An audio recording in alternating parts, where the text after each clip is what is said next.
आज हम पाठ बाल गोविंद भगत के पाठ से अतिरिक्त जो प्रश्न हैं उन पर चर्चा करते हैं, जिसके अंतर्गत पहला प्रश्न है, लेखक बाल गोविंद भगत को गृहस्थ साधु क्यों मानता है? पाठ के आधार पर स्पष्ट कीजिए। बाल गोविंद भगत जी घर परिवार वाले गृहस्थ आदमी थे। उनके परिवार में उनका बेटा और एक पतोहू थी। उनके पास खेती बाड़ी और साफ सुथरा मकान था। इसके बाद भी बाल गोविंद भगत साधुओं की तरह रहते थे और साधु की सारी परिभाषाओं पर खरा उतरते थे। इसलिए लेखक ने भगत को गृहस्थ साधु माना है। दूसरा प्रश्न आता है, भगत अपनी सब चीज साहब की मानते थे। उदाहरण सहित स्पष्ट कीजिए। बाल गोविंद भगत अपनी सब चीज साहब की मानते थे और इसका उदाहरण यह है कि उनके खेत में जो कुछ भी पैदा होता था वह उसे सिर पर लादकर साहब के दरबार में ले जाते थे, अर्थात कबीर दास जी के मठ में ले जाते थे और वहाँ उसे भेंट स्वरूप रख लिया जाता था और उन्हें वापस जो प्रसाद स्वरूप दिया जाता था उसी में वे गुजर बसर करते थे। लेखक बाल गोविंद भगत को गृहस्थ साधु मानते थे, पर वह भगत के किस अन्य गुण पर मुग्ध थे और क्यों? लेखक भगत जी को गृहस्थ साधु मानते थे, पर वह भगत के मधुर गायन पर मुग्ध थे, जिसे कोई भी सदा सर्वदा सुन सकता था। वे कबीर के सीधे साधे पद गाते थे, पर उनके कंठ से लय तालबद्ध होकर जब वे स्वर निकलते थे तो सजीव हो उठते थे। नेक्स्ट प्रश्न आता है, बाल गोविंद भगत के संगीत को जादू क्यों कहा गया है? बाल गोविंद भगत जी का संगीत हर आयु वर्ग के लोगों पर समान रूप से प्रभाव डालता था। उनका स्वर अचानक एक मधुर स्वर तरंग झंकृत सी कर देने वाला होता था। उनके मधुर गायन को सुनकर बच्चे झूम उठते थे। मेड़ पर खड़ी औरतें उनके होंठ कांप उठते थे, गुनगुना उठते थे। हलवाहों के पैर एक अलग ताल से उठने लगते थे और रोपनी करने वालों की उंगलियां एक अलग ही क्रम से उस संगीत के साथ चलने लगती थी। नेक्स्ट प्रश्न आता है, भगत प्रभातियां किस महीने में गाया करते थे? उनके प्रभाती गायन का वर्णन कीजिए। भगत जी कार्तिक से फाल्गुन मास महीने तक प्रभातियां गाते थे। इन महीनों में वे कड़ाके की सर्दी में तड़के भोर काल में उठ जाते थे और वे नदी स्नान को जाते और लौटते समय पोखर के भिंडे पर अर्थात किनारे पर चटाई बिछाकर पूरब की ओर मुंह करके बैठते तथा अपनी प्रभातियां टेरना शुरू कर देते थे, अर्थात गाना शुरू कर देते थे।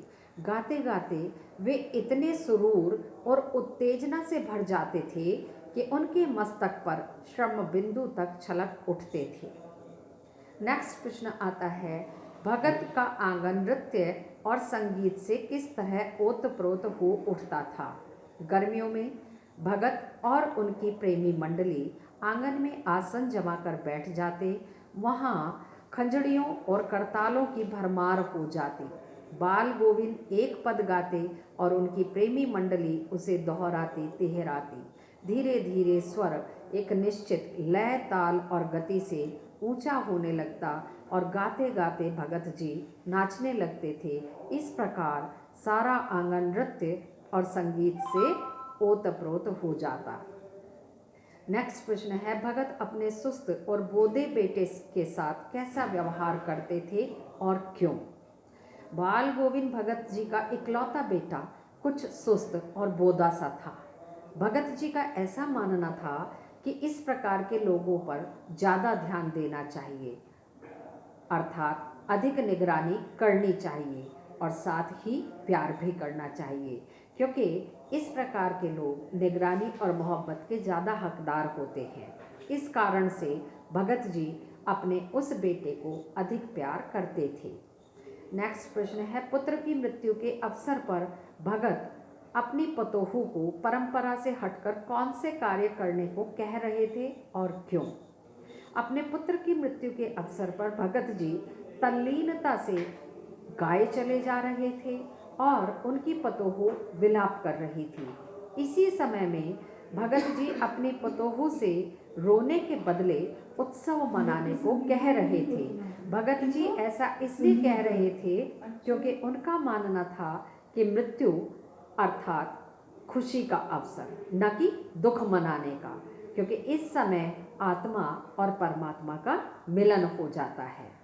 नेक्स्ट प्रश्न है, भगत की किस दलील के आगे उनकी पतोहू की एक न चली?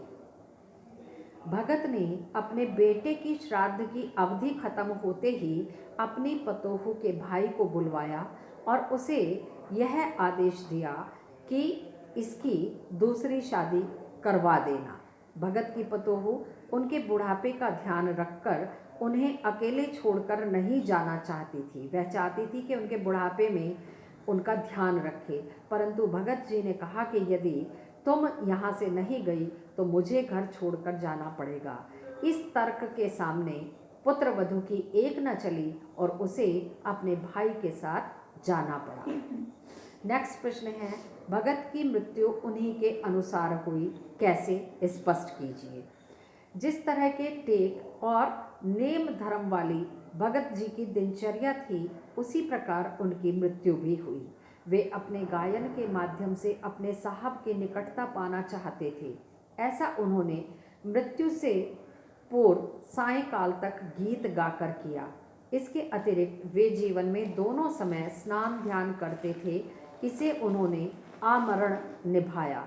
इस तरह हम कह सकते हैं कि भगत जी की मृत्यु उन्हीं के अनुरूप हुई। नेक्स्ट प्रश्न है, बाल गोविंद भगत जी ने महिलाओं की सामाजिक स्थिति सुधारने के लिए क्या क्या किया? बाल गोविंद भगत जी ने महिलाओं की सामाजिक स्थिति सुधारने के लिए 2 कार्य किए। उन्होंने अपने पुत्र को अपनी पतोहू से मुखाग्नि दिलवाकर महिलाओं को पुरुषों के बराबर लाने का प्रयास किया, और दूसरा अपने पुत्र की मृत्यु के बाद पतोहू के भाई को बुलवाकर यह आदेश दिया कि इसकी दूसरी शादी करवा देना। इस प्रकार उन्होंने विधवा विवाह से नारियों की सामाजिक स्थिति को सुधारने का प्रयास किया है।